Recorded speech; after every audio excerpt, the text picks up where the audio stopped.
अमरावती शहरात अनुसूचित जातीच्या उपवर्गीकरणाच्या विरोधात 17 जून रोजी मोठा जनआक्रोश पाहायला मिळाला। महाराष्ट्र शासनाच्या उपवर्गीकरणाच्या निर्णयाचा निषेध करत अनुसूचित जातींच्या 59 जातींच्या वतीने जिल्हाधिकारी कार्यालयावर भव्य मोर्चा काढण्यात आला। या मोर्चाचे नेतृत्व समता सैनिक दलाने केले। मोर्चामध्ये विविध सामाजिक संघटनांचे पदाधिकारी आणि कार्यकर्ते मोठ्या संख्येने सहभागी झाले होते। डॉक्टर बाबासाहेब आंबेडकर यांच्या प्रतिमेला अभिवादन करून मोर्चाची सुरुवात करण्यात आली। त्यानंतर घोषणाबाजी करत मोर्चेकरी जिल्हाधिकारी कार्यालयाकडे रवाना झाले। अनुसूचित जातींच्या उपवर्गीकरणाची प्रक्रिया तात्काळ रद्द करावी, SC, ST आणि OBC समाजाला क्रिमिलेअरची अट लागू करू नये, तसेच शासकीय सेवांमध्ये मागासवर्गीयांच्या रिक्त जागा तातडीने भराव्यात या प्रमुख मागण्यासाठी आंदोलन करण्यात आले।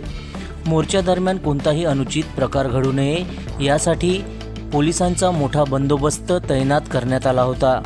विशेष म्हणजे हा मोर्चा अतिशय शांततेत आणि शिस्तबद्ध पद्धतीने पार पडला।